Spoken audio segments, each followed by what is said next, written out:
Assalamualaikum warahmatullahi wabarakatuh. Alhamdulillahi dzit tawli wal in'am wal 'izzatu allati la turam wal jiwaru alladzi la yudam. Assalatu wassalamu ala sayyidil anam sayyidina Muhammadinil khatam wa ala alihi wa ashabihil kiram wa jami'i ummatihil khasi wal 'am wa ba'd.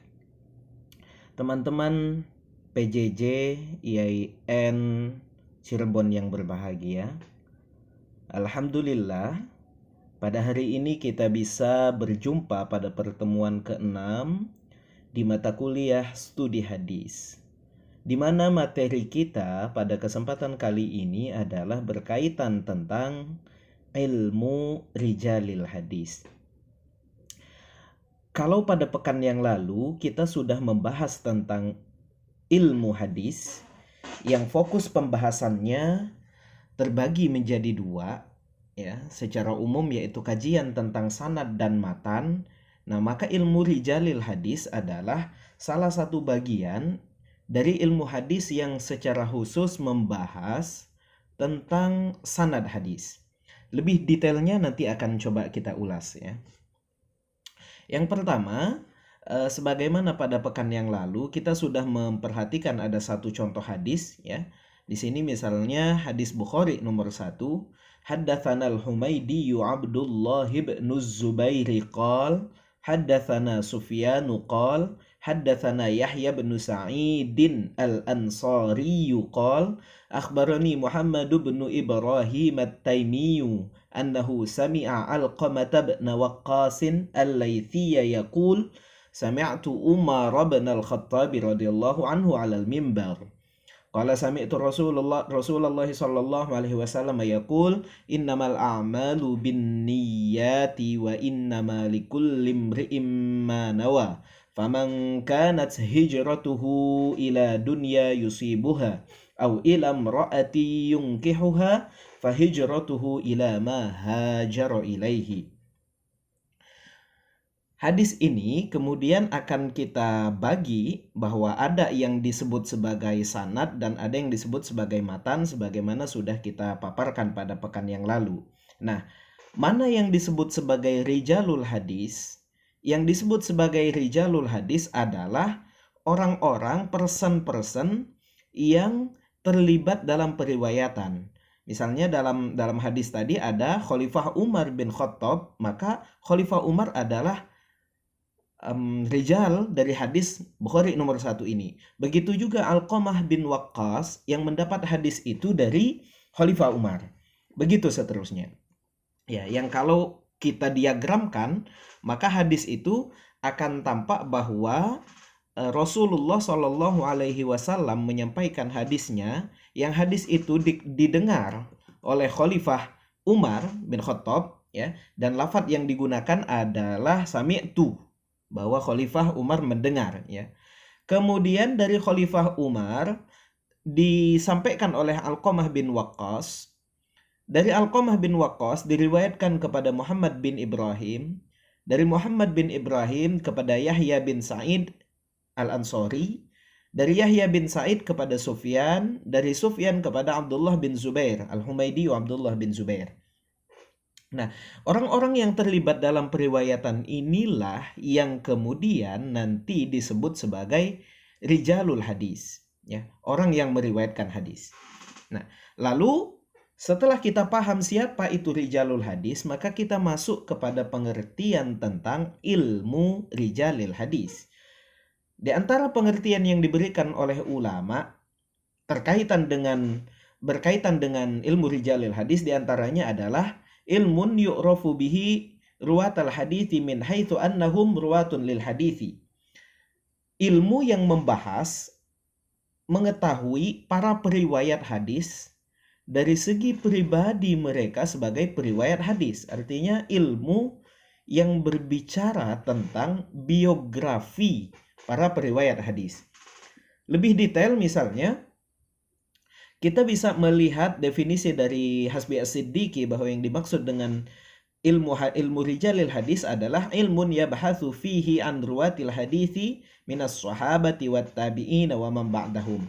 Bahwa yang dimaksud dengan ilmu rijalul hadis adalah ilmu yang berbicara tentang biografi para periwayat hadis, ya, baik dari kalangan sahabat, tabi'in, atau tabi'in, atau di bawahnya lagi akhirina minal atsba'.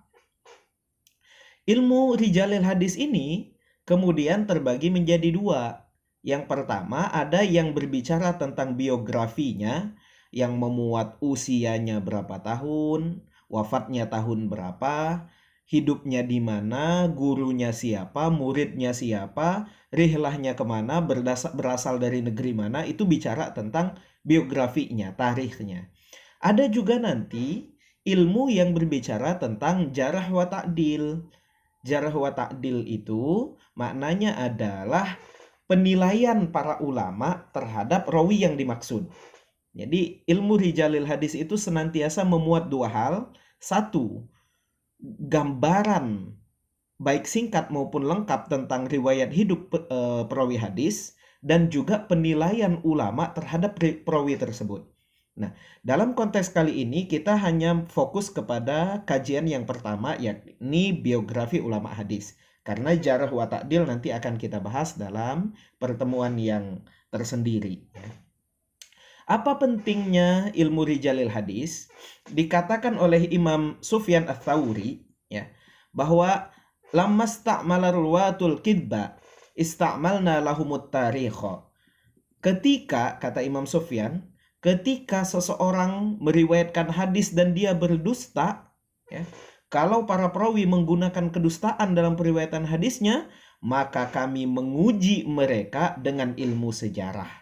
Ya, bagaimana contohnya? Ada kasus di mana Ufair bin Ma'dan al-Kilai menceritakan sebuah kisah bahwa suatu ketika qadama alaina Umar bin Musa, datang seseorang, ya,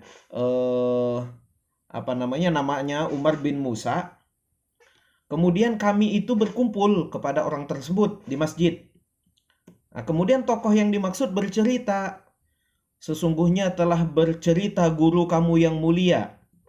Ya, tidak disebut namanya siapa guru yang mulia itu. Oh, maka ketika sudah dia banyak bercerita, berkisah tentang riwayat, maka sama siapa namanya tadi, Ufair bin Ma'dan, itu ditanya, coba sebutinlah nama guru itu siapa, nama guru kami yang mulia itu, biar kami tahu siapa yang dimaksud. Maka dikatakan Khalid bin Ma'dan. Guru yang dimaksud adalah Khalid bin Ma'dan. Maka sama Ufair tadi dikatakan, kamu bertemu Khalid bin Ma'dan kapan? Tahun 104 Hijriyah, dijawab. Ketemunya di mana? Pada perang melawan Armenia. Maka kata Ufair bin Ma'dan, ittaqillah, bertakwalah kepada Allah dan jangan bohong. Karena Khalid bin Ma'dan itu wafat tadi dikatakan bahwa mereka bertemu di tahun 108 Hijriyah. Nah, kata Ufair bin Ma'dan, Khalid bin Ma'dan itu wafat pada tahun 104 Hijriyah. Masa kok ketemunya di tahun 108 Hijriyah? Itu yang pertama. Kemudian Khalid bin Ma'dan itu tidak pernah ikut perang Armenia. Justru beliau pernah ikut perang melawan Rum.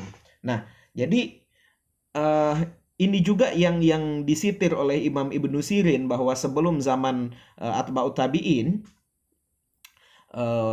orang kalau mendengar hadis dari Nabi, ada orang bilang hadis dari Nabi, mereka akan langsung mendengarkan. Tetapi begitu muncul era-era fitnah, era orang banyak membuat riwayat-riwayat palsu, maka ketika ada orang yang membawa hadis, membawa sesuatu, pasti akan ditanyakan, sammulana rijalakum, sebutkan rijal hadisnya, sebutkan orang-orang yang meriwayatkan, namanya siapa, biar kami bisa tahu ini sanad bersambung atau tidak. Jadi dari penggalan kisah tadi dan juga pendapatnya Imam Sufyan ats-Tsauri, kita dapat memahami bahwa pentingnya ilmu rijalil hadis ini adalah untuk mengetahui ketersambungan sanad. Ya, orang yang meriwayatkan hadis itu bersambung atau tidak. Kita perlu mengetahui tahun lahir, tahun wafat, sehingga kita bisa melihat, oh ini ketika orang ini lahir, gurunya yang disebutnya guru sudah wafat. Nah, jadi bisa terlihat kesohihan dari suatu hadis. Ini juga yang ditanya sama teman-teman, bagaimana caranya mengetahui kesohihan sanad. Ini pengantarnya adalah dengan ilmu rijalil hadis, tapi nanti teorinya ada secara khusus. Baik, lalu ilmu yang kitab-kitab yang disusun oleh para ulama yang berkaitan dengan ilmu rijalil hadis ini itu cukup banyak, ya. Jadi ada ulama yang menyusun berdasarkan tobakot. Tobakot itu tingkatan. Misalnya nanti akan kita lihat ada yang membuat tobakot sahabat, tabi'in, ya. Jadi tingkatan sahabat, tingkatan tabi'in. Ada yang menyusun kitab-kitab rijalul hadis berdasarkan tobakotnya. Misalnya dalam Tobakotul Kubro dan atau Tobakotul Ruwah. Ada yang menyusun berdasarkan tahun wafat. Misalnya Tarikhul Islamnya Az-Zahabi itu menyusun berdasarkan tahun wafatnya. Ada yang disusun berdasarkan huruf hijaiyah. Jadi misalnya kita ingin mencari Abdurrahman bin Sokhar, kita harus nyarinya di huruf Ain. Nah, itu misalnya dalam Tarikhul Kubro dan Tahdhibut Tahdhib. Jadi penulisannya seperti kamus, ya. Dan Tahdhibut Tahdhib ini salah satu kitab rijal hadis yang cukup besar. Itu sampai 10-an jilid, ya. Ada yang menyusun berdasarkan nama lakobnya, nama panggilannya. Misalnya kitab Asma wal Kuna atau Kitabul Kuna wal Asma. Nah, ada 2 kitab yang berbeda itu, ya. Yang ketiga ada yang menyusun berdasarkan negeri. Misalnya ulama-ulama yang tinggal di Baghdad, maka nanti akan masuk dalam Tarikh Baghdad dan lain-lain. Dan kitabnya ini cukup banyak, ya. Kitab-kitab rijal hadis ini ada cukup banyak. Ini di antara sebagian yang kami sebutkan. Masih banyak kitab-kitab tarikh rijal yang lain, misalnya ada Usdul Ghabah fi Ma'rifatis Sahabah yang khusus memuat nama-nama sahabat. Jadi masih cukup banyak kitab lainnya. Oke, lalu kemudian untuk seseorang itu dapat diakui sebagai periwayat hadis, dia memiliki 2 syarat, ya. Yang pertama ahliyatut tahammul wa ahliyatul ada, yang kedua. Jadi tidak boleh sembarang orang itu meriwayatkan hadis. Ya, untuk menjadi rijalul hadis itu ada syarat-syaratnya. Yang paling tidak ada syarat utama, yakni pertama bersifat adil, kedua bersifat dhabit, yang ketiga mampu menjaga muru'ah. Ya, ini akan kita bahas secara singkat karena nanti detailnya pada materi hadis sahih. Sifat adil yang dimaksud itu, seseorang itu harus beragama Islam. Kemudian dia harus sudah berusia balik atau minimal sudah usia tamyiz 7 tahun hijriyah, ya. Yang ketiga akalnya sehat. Kemudian yang keempat tidak fasik, tidak banyak melakukan dosa-dosa kecil dan tidak melakukan dosa besar. Kemudian menjaga muru'ah, menjaga marwah wibawanya. Penyebab seseorang itu bisa tertolak periwayatannya, bisa tidak diakui sebagai rijalul hadis yang layak meriwayatkan hadis, itu pertama karena dia melakukan kedustaan. Misalnya pernah berdusta, memalsukan hadis Nabi, maka dia otomatis tidak akan bisa lagi diterima sebagai periwayat hadis. Kedua, muttahim bil kidbi, orang yang dituduh bohong. Atau begini, orang itu biasa melakukan kebohongan tapi bukan dalam masalah hadis. Kalau dia nyampein cerita yang lain pasti bohong, maka itu namanya muttahim bil kizbi, dituduh dusta. Walaupun belum pernah berdusta dalam hadis Nabi, tapi dia sudah dituduh berdusta, maka tertolak juga riwayatnya. Kemudian fisik atau fasik, melakukan dosa besar atau melakukan banyak dosa-dosa kecil. Kemudian bid'ah, membuat sesuatu yang tidak ada cantolannya sama sekali dalam agama, buat-buat, ya. Dan ini sudah sering kita bahas masalah ini, ya. Yang terakhir adalah al-jahalah, bodoh, tidak memiliki pengetahuan tentang ulumul hadis khususnya. Kemudian yang dimaksud dengan dobit itu kuat hafalan. Kuat hafalan itu baik dalam segi hafalan di dada maupun hafalan di tulisan. Yang dimaksud hafalan di dada, orang hafal hadis, kemudian begitu ada yang nanya, tanpa perlu waktu lama dia bisa langsung menjawab hadis tersebut. Itu namanya dobit sudur. Tapi kalau dobit sutur, orang punya tulisan yang bagus, dia ndak terlalu hafal hadisnya, tetapi kalau ada orang nanya dan dia pegang itu catatan, saat itu juga dia bisa menunjukkan di mana hadis yang ditanyakan. Itu namanya dhabit sutur, dan itu diakui, dua-duanya diakui dalam periwayatan hadis. Nah, apa penyebab seorang tidak dhabit? Itu adalah banyak salahnya dalam meriwayatkan, sudah lupa, pikun, ya. Kemudian su'ul hifzi, hafalannya rusak, harusnya kanan dibilang kiri, ya. Al-ghaflah, banyak lalai dalam meriwayatkan hadis, dan mukhalafatus thiqah. Dia meriwayatkan hadis tapi isinya bertentangan dengan periwayat rawi lain yang dinilai lebih thiqah. Ya, kemudian muru'ah yang terakhir tadi adalah menjaga wibawa marwah, ya. Oke, lalu kemudian ada gelar-gelar utama dalam rijalul hadis. Ya, gelar tertinggi itu adalah Amirul Mukminin fil hadis. Ini adalah orang yang menguasai betul tentang hadis, baik sanadnya, rawinya. Kalau ditanya tentang nama orang perawi, dia akan hafal tahun lahirnya di mana, tahun wafatnya di mana, penilaian ulama bagaimana. Ditanya tentang hadis juga paham, ditanya tentang hadis yang salah juga paham, hadis yang bertentangan paham, ilmu hadisnya menguasai. Maka orang yang punya keilmuan ini nanti mendapatkan gelar Amirul Mukminin fil hadis. Di bawahnya adalah gelar Al-Hakim. Sebagian ulama mengatakan Al-Hakim itu orang yang ahli tentang hadis, menguasai sanad, menguasai rawi, dan paling tidak hafal lebih dari 300.000 hadis. Nah, orang yang menghafal antara 100.000 sampai 300.000 hadis beserta sanad, beserta kondisi perawinya, itu namanya adalah Al-Hujjah. Ya. Di bawahnya hafal 100.000 hadis itu namanya Al-Hafidh. Tapi Al-Hafidhnya beda dengan penulisan Al-Hafidh Al-Quran. Kalau Al-Hafidh Al-Quran itu dituliskan di belakang nama Fulan Al-Hafidh. Nah, itu berarti hafal Quran 30 juz. Kalau Al-Hafidh Ibnu Hajar Al-Asqalani berarti menghafalkan hadis dengan paham seluk-beluknya lebih dari 100.000 hadis. Di bawahnya ada Al-Muhaddits, ya. Orang yang juga mengetahui periwayatan, banyak meriwayatkan hadis. Kemudian ada Al-Musnid, orang yang meriwayatkan hadis walaupun tidak banyak, itu namanya Al-Musnid. Dan yang ketujuh nanti ada Thalibul Hadis, orang yang belajar, sedang mencari hadis. Ini gelar-gelar yang dijelaskan oleh para ulama. Terakhir, kita bicara tentang tobaqot. Nanti akan kita lihat, di modul pun ada tadi dibahas, ya, bahwa dalam periwayatan hadis, kita akan melihat rawi pertama sampai rawi ketujuh misalnya, dan itu nanti mereka terbagi dalam beberapa tobaqot. Tobaqot yang pertama adalah sahabat. Sahabat itu adalah orang yang semasa dengan Nabi, berjumpa dengan Nabi, nanti dibahas perjumpaannya itu lama atau sebentar. Ya, ulama kita ada yang mengatakan hanya melihat sebentar saja pun sudah bisa dianggap sebagai sahabat. Ya, jadi berjumpa dengan Nabi, semasa dengan Nabi, berjumpa dengan Nabi, kemudian beriman kepada Nabi, ya, sehingga yang non-muslim itu tidak ada satupun yang disebut sebagai sahabat, beriman kepada Nabi dan menjaga keimanan hingga akhir hayat. Itulah sahabat. Kalau ada yang semasa tapi tidak bertemu dengan Nabi, itu tidak bisa disebut sebagai sahabat. Ya, nanti dia masuknya di mukhadramun atau masuk di kalangan kibarut tabi'in. Nah, orang-orang yang tidak sempat bertemu dengan Rasul tapi berjumpa dengan sahabat itu namanya tabi'in, dengan syarat yang sama, beriman kepada Rasul, menjaga keimanan hingga akhir hayat, dan seterusnya.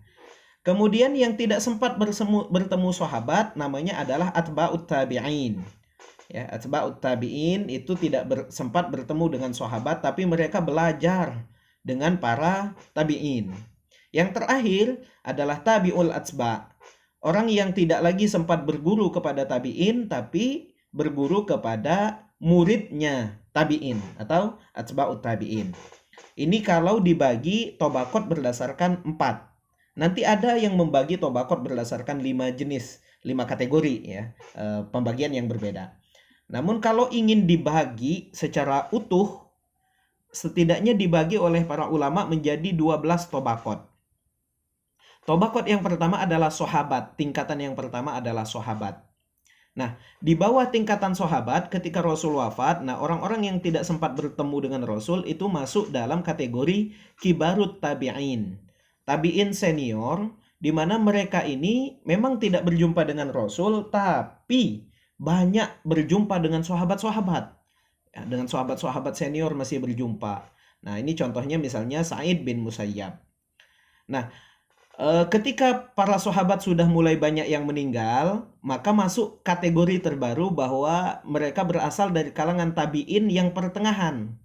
Masih berjumpa dengan sahabat, cuman tidak banyak lagi. Nah, itu namanya al-wusta minat tabi'in. Misalnya Al-Hasan bin Basri, Ibnu Sirin, ini dari kalangan al-wusta minat tabi'in. Yang keempat, tabi'in yang mereka masih berjumpa dengan sahabat, cuman sudah tidak banyak ya. Ini akhir-akhir masa tabi'in. Sudah tidak banyak lagi sahabatnya. Mereka lebih banyak belajar kepada tabi'in senior. Ya, itu namanya tobaqoh sigharut tabi'in. Kemudian tobaqoh yang kelima adalah as-sughra minat tabi'in. Lebih muda lagi. Ya. Lebih jarang bertemu, mungkin hanya bertemu 1, 2, 3 sahabat saja. Itu namanya tabi'in yang paling junior. Di bawah tabi'in ada asharul khamisah. Mereka ini semasa dengan generasi kelima, semasa dengan tabi'in yang junior-junior itu, tapi mereka sama sekali tidak bertemu dengan para sahabat. Ya. Kemudian kategori ketujuh kibaru atba'it tabi'in. Orang-orang yang masih sudah sama sekali tidak bertemu dengan sahabat, tetapi mereka masih berjumpa dengan tabi'in senior. Ya, maka mereka dikatakan para pengikutnya tabi'in yang senior. Ya, kibaru atba'it tabi'in. Di bawahnya adalah al-wusta min atba'it tabi'in. Atba' tabi'in yang sudah tidak banyak bertemu dengan tabi'in senior. Kemudian yang ke-9 adalah as-sughra min atba'. Ini sudah masih semasa dengan masanya tabi'in, tetapi mereka sudah tidak banyak berjumpa dengan tabi'in, tapi tetap berjumpa. Yang ke-10, kibarul akhidina min tabi'il atba'. Jadi mereka ini sudah tidak lagi berjumpa dengan tabi'in, ya, tapi mereka berjumpa dengan muridnya tabi'in. Nah, seperti misalnya ada Imam Ahmad bin Hambal yang merupakan murid dari Imam Syafi'i. Ya, nanti Imam Syafi'i di era sughra minat tabi'in adalah murid dari Imam Malik di Tobaqot ke-7. Jadi begitu tahapannya. Kemudian pada era Tobaqot ke-11 adalah al-wusta min akhirina minal atba'. Ini masanya Imam Bukhari. Ya, Imam Bukhari ini banyak belajar ke akhidina minal atba'ut tabi'in. Tidak lagi belajar ke tabi'in, sudah tidak ketemu, tapi masih banyak belajar kepada atba'ut tabi'in. Dan yang terakhir, masa kodifikasi Al-Quran yang luar biasa besar, kodifikasi hadis yang besar-besaran itu pada Tobaqot ke-12, sigharul akhidina minal atba', di mana ada Imam Tirmidzi, Imam Nasa'i, dan para perawi hadis yang lainnya yang kemudian menjadi penulis kitab-kitab sunan. Saya kira itu sebagai pengantar diskusi kita tentang ilmu rijalil hadis. Nanti akan kita kembangkan dalam sesi diskusi. Terima kasih. Wassalamualaikum warahmatullahi wabarakatuh.